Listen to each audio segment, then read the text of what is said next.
उसको ले लो as a jail, उससे वो रिहा हो जाए। कौन सी है? ऑब्वियस सी बात है, थर्ड इक्वेशन बड़ी इक्वेशन है, क्योंकि यहाँ 100x है, यहाँ पे 10x। तो कैसे बच्चे आप सब उम्मीद करते हैं अच्छे होंगे, स्वस्थ होंगे, मस्त होंगे, अपनी पढ़ाई में व्यस्त होंगे, पढ़ाई कर रहे होंगे। तो स्वागत है आज फिर से आपका यूनाइटेड लर्निंग के ऑनलाइन प्लेटफॉर्म पे। और हम क्या कर रहे थे, उत्कर्ष बैच में जो क्लास 9 की मैथमेटिक्स है उसको पूरा कर रहे थे। तो जैसा कि आप लोगों ने देखा ही होगा, पहली 2 वीडियो जो कि नंबर सिस्टम की वो पूरी हो ही गई हैं। अब बच्चा एक चीज को बस ध्यान रखना, क्या मैं क्या कहना चाहता हूं कि फ्री का मतलब ये कतई नहीं है कि हमको अच्छी पढ़ाई नहीं होगी।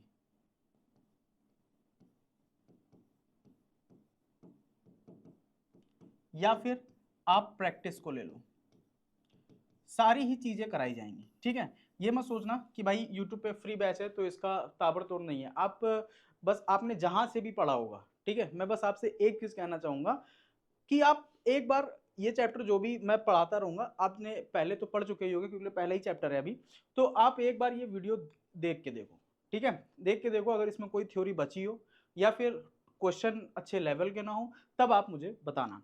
तो उम्मीद करते हैं कि आप पहली दोनों वीडियो देख के आए, ये सब खत्म हो गया था, ठीक है।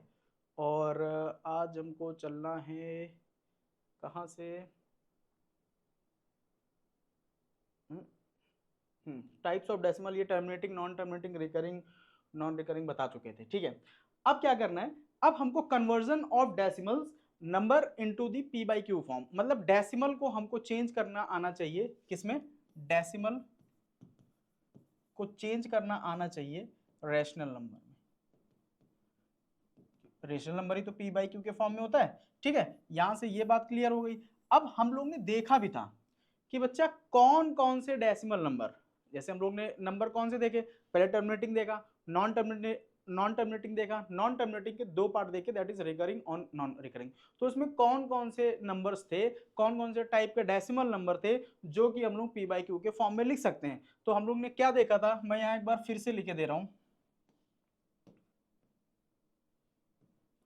पहला जो टाइप था वो था किसका? टर्मिनेटिंग का।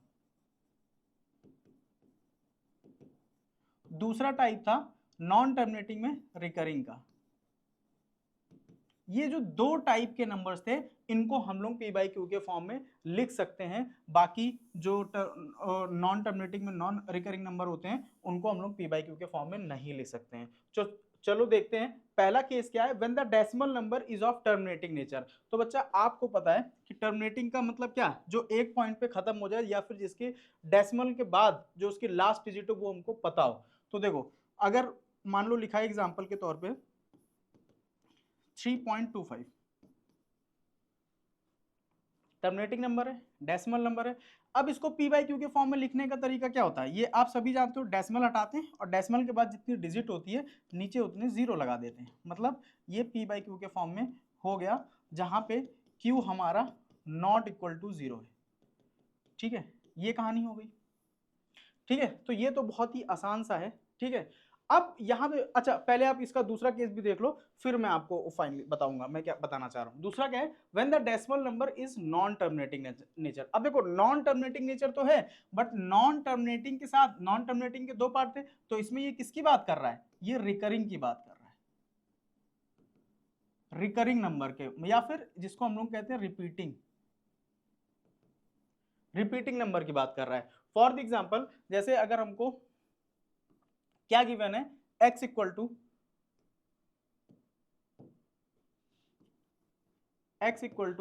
4.377777 डैश डैश डैश, इसको पी बाई क्यू के फॉर्म में कैसे चेंज करेंगे। तो देखो, इसको पी बाई क्यू के फॉर्म में चेंज करने का बहुत ही आसान तरीका है।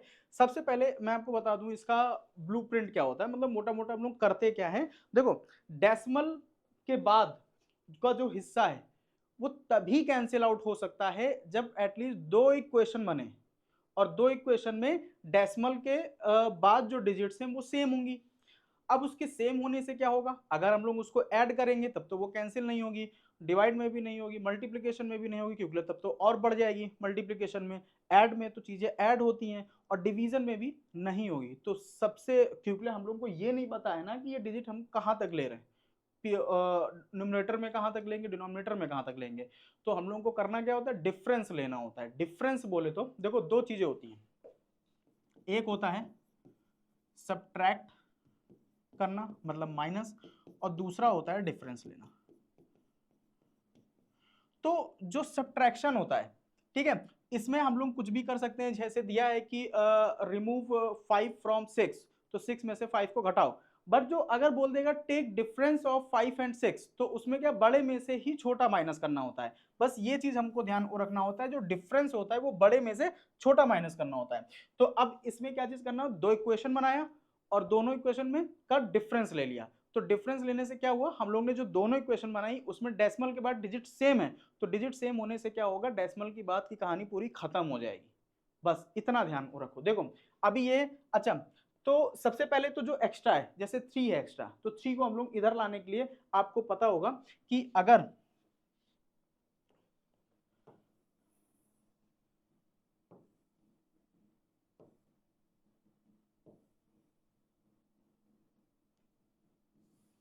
अगर बच्चा क्या, अगर हम लोग 10 से जितना मल्टीप्लाई करते जाते हैं, मतलब जैसे 3.69 है या 3.698 ले लो, अगर इसमें एक 10 से मल्टीप्लाई करेंगे तो क्या होगा, एक डिजिट बाहर आ जाएगी, मतलब क्या हो जाएगा 36.98 हो जाएगा।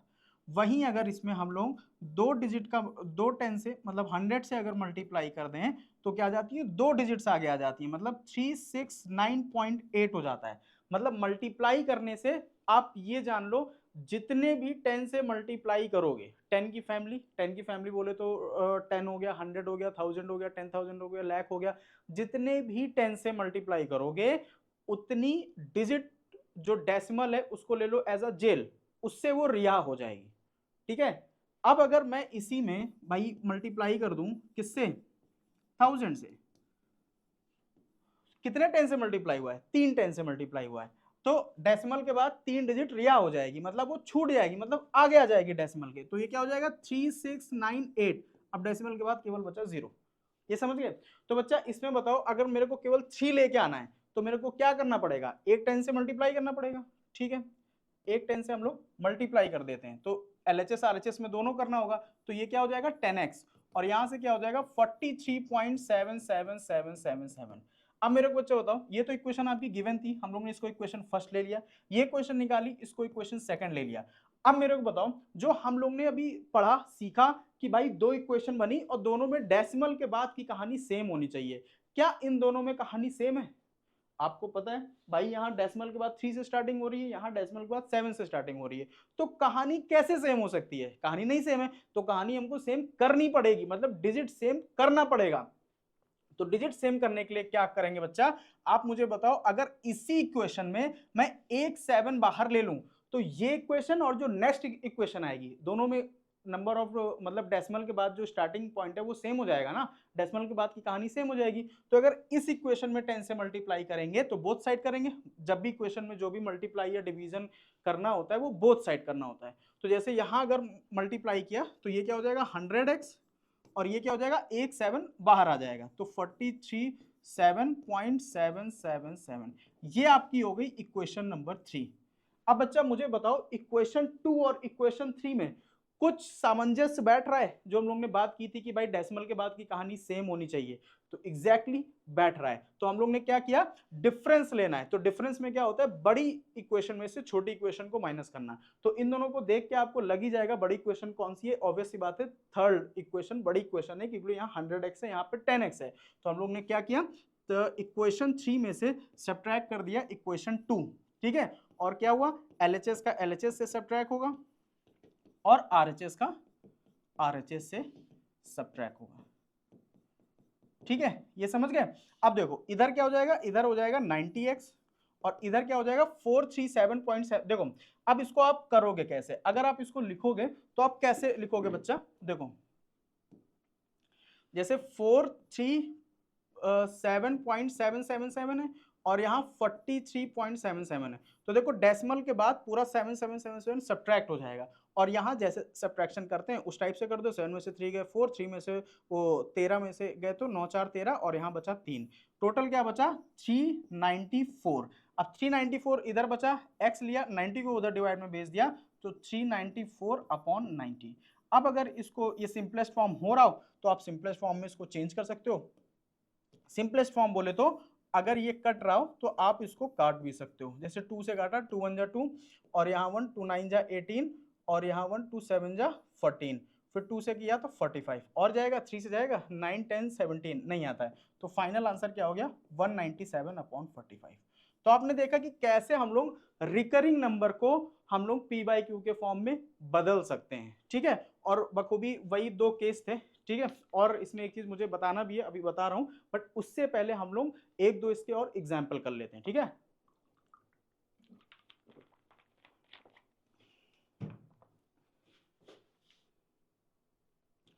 ठीक है, ये तो क्वेश्चंस आ गए। देखो बच्चा, क्या मैं आपको बताना चाह रहा हूं, हाँ एक दो क्वेश्चन कर लेते हैं पहले। जैसे क्वेश्चन है आपका 4.333 dash dash dash.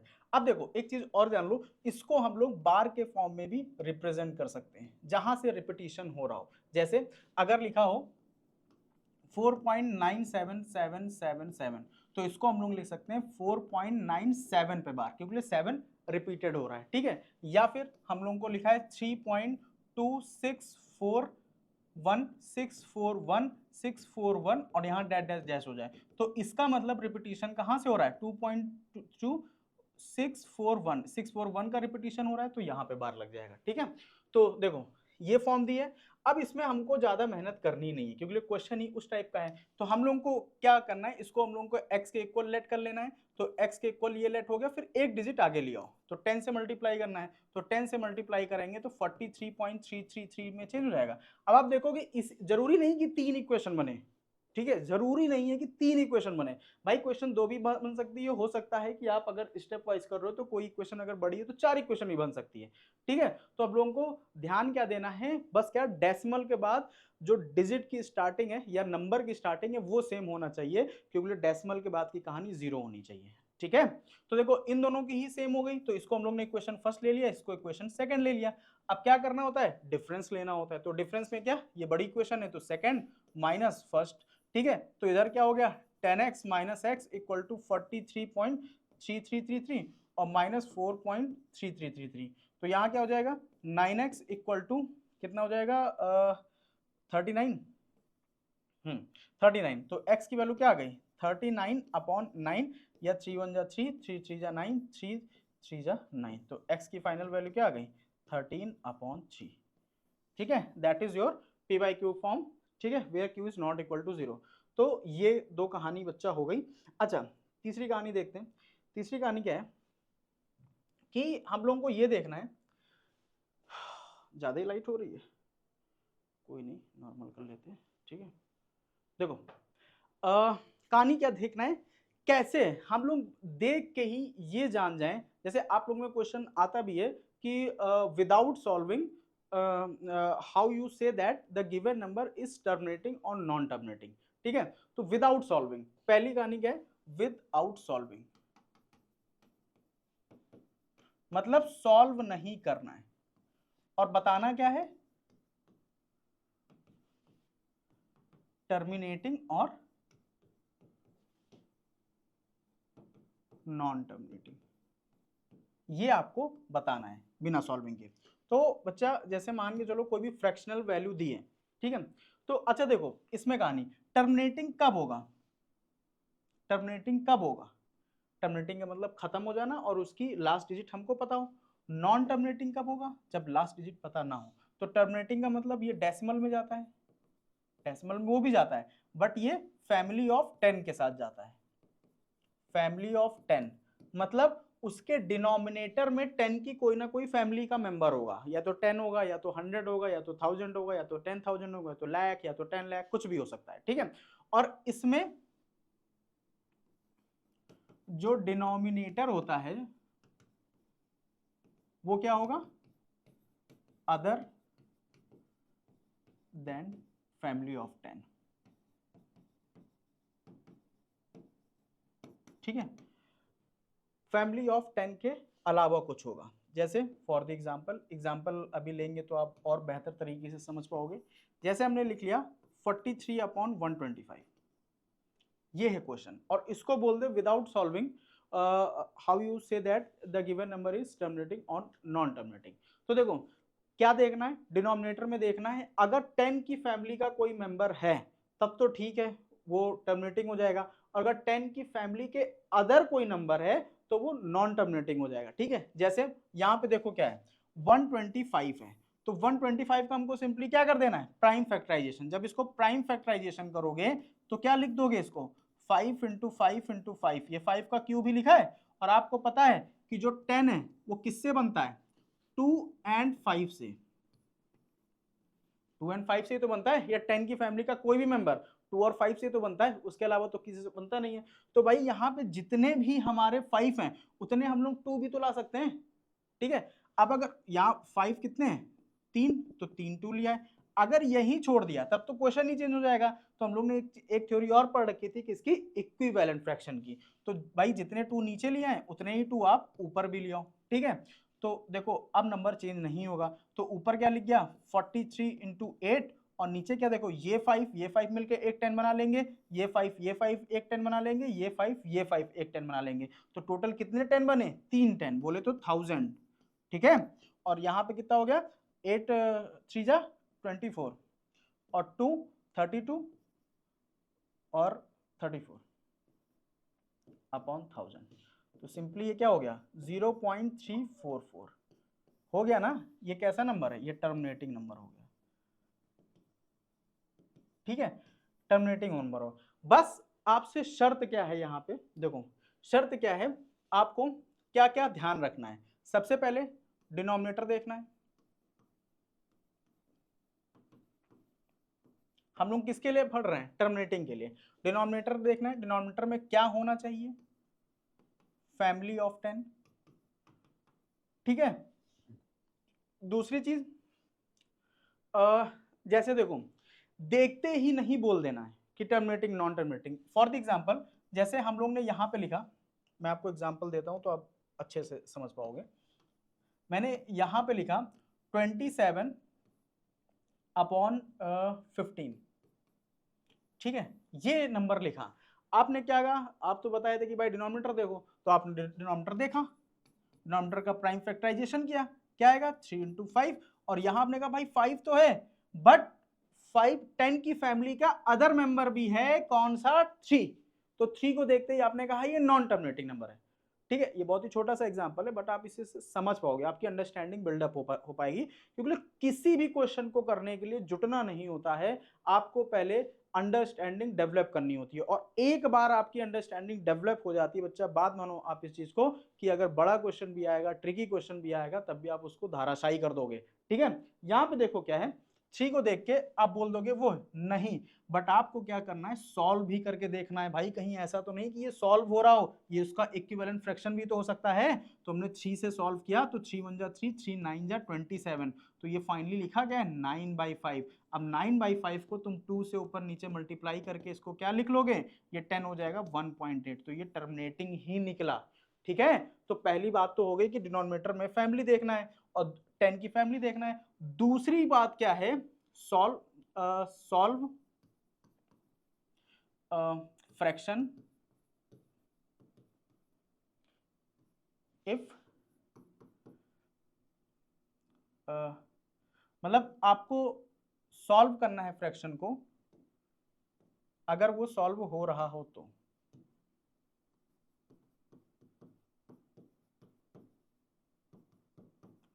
If it में सॉल्व और इट विल बी सॉल्व, ठीक है। अगर वो सॉल्व हो रहा होगा तो आपको सॉल्व करना है, तो ये समझ गए, डिनोमिनेटर वाला समझ गए। और उसके बाद अगर है तो आपको क्या क्या करना है, अगर ये कंडीशन, अगर इसको भी आपने पार कर लिया और इसके बाद भी आपने देखा क्या भाई कि नीचे 5 और 2 के अलावा कुछ और भी है, सॉल्व होने के बाद भी, मतलब अब सॉल्व नहीं भी हो रहा है, अब ऊपर और नीचे नहीं भी कट रहा है, तो फिर आप क्या कर दोगे, वो नॉन टर्मिनेटिंग नंबर हो जाएगा। आपको बस थ्योरी लिखनी होगी। और अगर केवल 5 या 2, मतलब इसमें क्या क्या देखना होता है, 2 कंडीशन होती है, 2 और 5 और 2 and 5, ठीक है।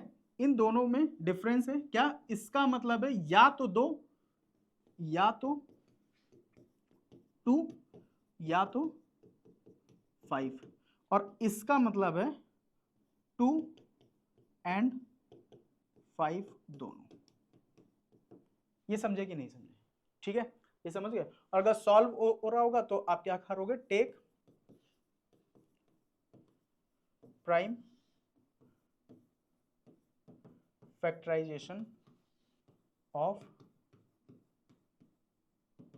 डिनोमिनेटर एंड सॉल्व इट, और उसको सॉल्व कर दोगे और आपका फाइनल आंसर आ जाएगा। ठीक है, तो आई होप कि आज की क्लास आपको समझ में आई होगी। इसके आगे नहीं लेके चलना है क्योंकि इसके आगे क्वेश्चंस है। ठीक है, और आज यहीं तक रखते हैं और मिलते हैं नेक्स्ट वीडियो में। तब तक के लिए बच्चा पढ़ते रहिए, मस्त रहिए और स्वस्थ रहिए, और जो टारगेट है, ठीक है, उसको अचीव करने के लिए डेली मेहनत करिए। ठीक है, डेली क्या मेहनत करना है, देखो क्या क्या होता है, ये सीढ़ी है, अभी तो दिख भी नहीं रही है, अभी दिखेगी ना जब बन जाएगी। ये सीढ़ी है, ठीक है। अब बच्चा मेरे को आप एक बात का जवाब दो, मेरे को यहां पर पहुंचना है, ठीक है, मैं यहां पे खड़ा हूं। अब मेरे पास दो रास्ते हैं। देखो माइंडसेट ना दो टाइप का होता है। एक माइंडसेट क्या है, आप डेली एक स्टेप चढ़ रहे हो, डेली एक स्टेप चढ़ रहे हो, यहां से यहां, यहां से यहां और यहां से यहां। अब डेली वाला बंदा क्या है, कब वो यहां पहुंच जाएगा ना, उसको पता भी नहीं है खुद। ठीक है, बट जो लास्ट वाले बंदे होते हैं कि भाई लास्ट में जैसे एग्जाम आ गया या फिर टेस्ट आ गया तो लास्ट में पूरा सिलेबस लेके बैठ जाते हैं, तो वो जब यहां खड़े होंगे तो उनको लगेगा बाप रे कितनी ज्यादा चढ़ना है, कितना कम टाइम है, कितना कैसे क्या होगा। ठीक है, तो उस चीज से बचने के लिए आपको करना क्या है, कुछ नहीं करना है, बस डेली पढ़ते रहना है, बस और कुछ नहीं। बस डेली का आप 2 से 3 घंटा निकालो सेल्फ स्टडी के लिए। उसमें मुंशीगिरी नहीं है, मुंशीगिरी बोले तो जो आप लोगों को स्कूल से काम मिलता है उसको भी काउंट कर ले तो हाँ भाई आज तो मैं 3-4 घंटा पढ़ा, तो वो काउंट नहीं होगा। आपके जो सेल्फ स्टडी की, आपका लर्निंग वर्क, आपकी प्रैक्टिसिंग, ये सब उसमें काउंट होगी। ठीक है, तो आज के लिए इतना ही, मिलते हैं नेक्स्ट वीडियो में, तब तक के लिए जय हिंद।